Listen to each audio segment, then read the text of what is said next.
सास बहू की नोक झोंक। शादी को कुछ ही दिन हुआ था और आज काम वाली बाई भी नहीं आई, इसलिए अदिति बर्तन धोने लग गई। धोते धोते उसके हाथ से कांच का कप नीचे गिरकर टूट गया।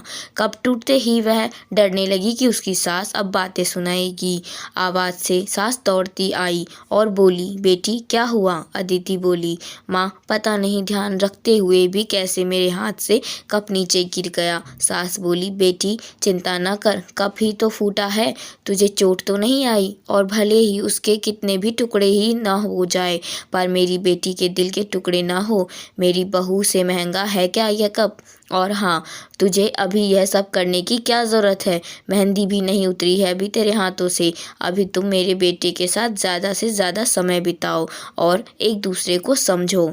सास ने अपनी बेटी को बुलाया और कहा, ज्योति इधर आकर अपनी भाभी का ख्याल रखो, अभी इस घर में नई नई आई है। ज्योति ने कहा, हाँ माँ। सास फिर बहू से बोली, शुरू में तुम मुझे अपनी माँ ही समझना, मुझे भी तुम्हारा दिल जितना है, सास बनकर नहीं माँ बनकर। देखते देखते अदिति की आंखों में खुशी के आंसू आ गए। छलकता गई उसकी आंखें और सास के पैरों में गिरकर बोली, मैंने एक माँ छोड़ी तो दूसरी नई माँ पाई, बल्कि आप मेरे माँ से भी ज़्यादा ममता मेरे लिए रखती हो। यदि घर में यह कप टूट जाता तो माँ भी दो बात कहे बिना नहीं रहती। रात को अदिति की नींद ही उड़ गई। रह रहकर शाम की घटना याद आ रही थी। सास के बारे में उसकी जो सोच थी, उसके विपरीत सास का व्यवहार पाया। उसका भी कसूर नहीं था ऐसा सोचना, क्योंकि उसने लोगों के मुंह से बुरी सास के बारे में ही सुना था। अदिति अपने अतीत में खो गई। उसे फिर याद आया कि कुछ साल पहले उसके इकलौते भाई की शादी हुई थी। मेहंदी का रंग उतरने से पहले ही माँ ने भाभी पर काम की पूरी जिम्मेदारी डाल दी थी और अपने ही नियम कानून के हिसाब से भाभी को चलने के लिए मजबूर कर दिया।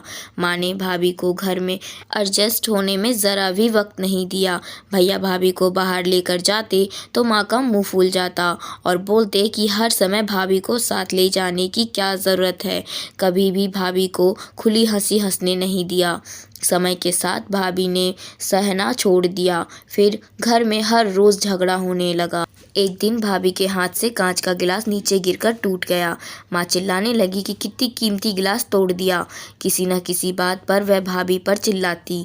भाभी भी गुस्से से बोल देती थी कि माँ मैं तो बैठी खाती हूँ, आप तो खड़ी खड़ी खाते हैं। जब से आई हूँ तब से रोज़ दो दो चार चार जली कोटी ना सुना दो तब तक आपको चैन ही नहीं मिलेगा। कभी मेरे माँ को तो कभी मेरे बाप को, हमेशा मेरे मायके वालों को कोसती रहती हो। ऐसे ही माँ और भाभी के एक दूसरे के साथ बहस करती रहती थी। अदिति ने घर के अलावा और भी कई जगह पर सास बहू के झगड़े सुनते सुनते वह डर गई थी, इसलिए शादी से कतराने लगी थी। मगर माँ बाप के कारण ही उसने शादी करनी पड़ी और अनजान भय को लेकर ससुराल आ गई। पर आज की घटना से उसकी सोच बदल गई कि सब सास और बहू एक जैसी नहीं होती। नींद न आने की वजह से उसने सोचा कि चलो थोड़ी देर में माँ से बात कर लूँ। माँ ने इतनी रात को उसे फ़ोन करके कहा, बेटी सब कुछ ठीक तो है ना? कहीं तुम्हारे पति से या सास से झगड़ा तो नहीं हो गया? अदिति बोली, नहीं माँ ऐसा कुछ नहीं है। मालूम है माँ, आज मेरे हाथ से कांच का गिलास नीचे गिरकर टूट गया, तभी सास आ गई। मेरे आगे बोलते ही मेरे सास ने बोलना शुरू कर दिया। बेटा फिर तेरे सास ने चिल्लाने पर तूने अच्छा सा जवाब दे दिया ना?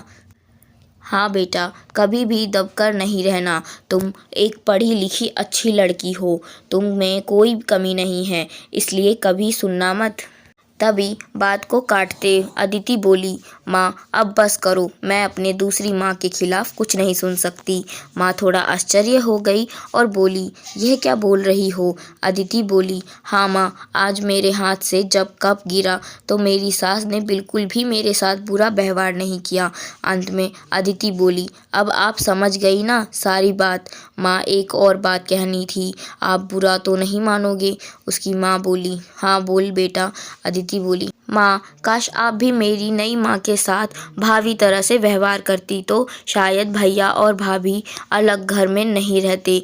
अपनी बेटी की यह बात सुनते ही उसे एहसास हुआ कि उसने अपने बहू के साथ गलत व्यवहार किया और उसकी बेटी ने उसकी आंखें खोल दी। अदिति उससे पहले कुछ बोलती तभी उसकी माँ बोली, अदिति, अब जब तू यहाँ आएगी तो पूरे परिवार को एक साथ पाएगी।